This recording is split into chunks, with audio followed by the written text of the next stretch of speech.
Hey everyone, it's Bina 007 back for a 10-minute movie review. And today we're going to talk about Disclaimer, which is an Apple TV mini-series based apparently on a bestseller by Renee Knight, and it's a thriller detective novel. The TV show has been adapted by the feature film director Alfonso Cuaron, who won Oscars for Roma, also made the film Gravity, which you might have seen. So, someone whose films I in general admire. And the big hook of this TV show is that it stars Cate Blanchett, also in support Kevin Kline, Sacha Baron Cohen, Leslie Manville. And as such, it has been accorded a lot of publicity. I'm sure Apple TV have a campaign to get this Emmys. It opened at the Venice Film Festival, and the first 3 episodes were shown yesterday at the London Film Festival, with the final 4 showing today. So I am reviewing this based on the first 3 episodes. Now, what I want to say about this TV show is that it feels like there are very much two different TV shows going on. They both have two different sets of performances and two different tones. And I think the fatal flaw of this show is that the lighter, more unintentionally comedic set of performances really undermine the gravity and the emotional pull of the serious performances. And the show doesn't feel like it kind of coalesces. But to start off with the bit that I think does work well is that at the heart of this TV show, we have the really tragic story of a middle class mother and father, played by Leslie Manville and Kevin Kline, learning that their 20-something son, who's off on a gap year traveling around Italy, has tragically died in the ocean just outside of Pisa.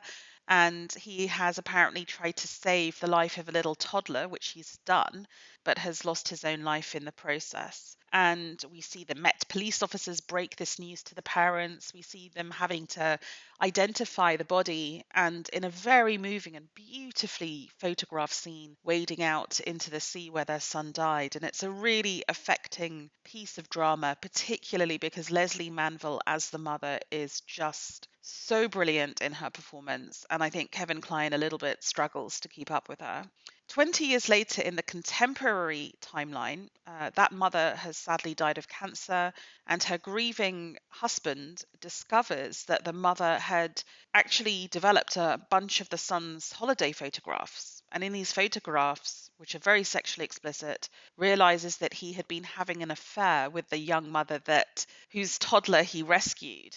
And the mother has actually written a novelization of what she believes happened on that holiday, in which, she's a grieving mum, so she portrays the young MILF as a kind of desperate housewife, sex crazed, who has seduced this poor innocent gap year student. And then, when he dies saving her own little toddler son, kind of abandons the scene of the crime and doesn't have the decency to stick around and meet the parents because, she's married and she doesn't want this bomb to explode in her life. So this novel exists. The grieving husband, played by Kevin Kline, finds it and finds the photographs and decides to publish it. So he publishes it independently. He sends it to the now contemporary, very successful Cate Blanchett and, throws a bomb into her life and wants, I guess, vengeance, wants acknowledgement of what she did.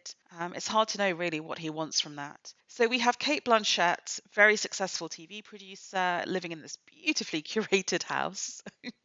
I mean, really, it's the kind of contemporary curated luxury interior design work that you kind of feel like we're one bad blonde wig away from Nicole Kidman showing up, because she seems to specialize in these kind of high-end murder mystery TV miniseries, right? And Cate Blanchett, I do think, gives a good performance. I mean, is she incapable of doing anything but? As this woman who is unapologetic but wants to contain. She's in these first 3 episodes very much in containment mode. Her tactic is to kind of acknowledge the dad, to say, yes, I've seen you, I've heard you, but she's still trying to minimize it and say that, yes, I've read your book, it's clearly a work of fiction. So we'll see how that tactic continues. But it's problematic because her son, she has a 20-something son of her own now, from whom she has she's not estranged, but they have a very difficult relationship. He's read the book. Is he going to figure out that this is his own summer holiday from 20 years ago?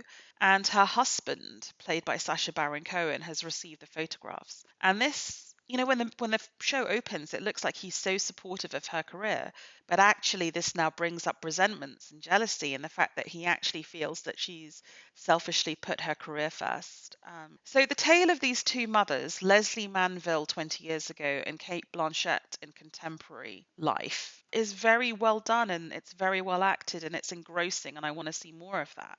The problem is, in disclaimer, is that there's a second set of performances and story that is just incredible and laughable. And I think maybe some of it comes from casting, some of it from screenwriting. So to go back to the sort of historic timeline, I think that's all. So let's start with where it goes wrong. In the contemporary timeline, we have Sacha Baron Cohen playing the husband, and his line readings are all slightly big. I'm wondering, is this his first dramatic role as opposed to comedic role? And of course, we as the audience bring baggage to it, don't we? We expect him to be comedic. But it was interesting watching this in the Royal Festival Hall that was packed. And it just took one or two audience members to snigger. And you know how, like, audience reaction can then build? And pretty soon, a lot of his line readings were getting outright laughs. Maybe this will play better on the small screen when people watch it at home on Apple TV. But it was pretty awkward and horrible watching his performance in this. And even casting Kevin Kline as the kind of the older, grieving father. I think we're meant to see him as a sort of angel of torment, out for vengeance. But he plays it with a kind of puckish mischief, including, miming throwing a bomb into Cate Blanchett's life. And I just find it undermining. I just can't take him serious as an antagonist for the Cate Blanchett character. Maybe that will change when they're both brought on screen together. We haven't seen that yet in the first 3 episodes, but so far it just feels like Sacha Baron Cohen and Kevin Kline are in a completely different film to the actresses playing their wives. The other thing that's really terrible in the first 3 episodes is that we have to endure the seduction scene or the imagined seduction scene. Is it how the grieving mum is imagining it, or is it the actual flashback that Cate Blanchett would know of the younger Cate Blanchett, played by Layla George, seducing the gap year student who's played by Lewis Partridge? And oh my God, it's so terrible. It's so badly written. It's all I mean, poor Kylie Minogue should sue, is all I'm going to say about it. It's really painful to endure because it's so laughable. That said, I am curious to know, as the resolution of this plot is given to us, presumably in the final episode, whether this is real or imagined and whether that explains the fact that it's literally incredible and quite laughable. But the problem is that it's a long time to get there. I think this show is going to lose audience members because of how bad it feels in context of the first 3 episodes, and maybe you won't make it to the resolution to understand why it was done in the way that it's done. As it stands, it's just cringe-inducing. Maybe that's the point. But again, it's very hard to cut from Leslie Manville giving this very straightforward, deeply tragic performance of a mum kind of identifying the body of her son in a morgue to this kind of cringy seduction scene that's just painful to watch. It's absolutely jarring. So for me, Disclaimer was not a success. I will go and watch the final back four and see if it kind of resolves in some way. But as I said, I think it's going to lose people on that journey. It's a tremendous shame because it's beautifully photographed, beautifully produced, as one would expect from Alfonso Cuaron. And it's a shame because Manville in particular, but also Blanchett, are doing good work here. Anyways, Disclaimer is out on Apple TV today. I believe the first 2 episodes have dropped, and then you'll get an episode a week until it concludes. If you liked it, if you disagree with what I said, feel free to leave a comment on the blog at Bina007.com, on the YouTube channel. I would love to hear from you. Thank you for listening.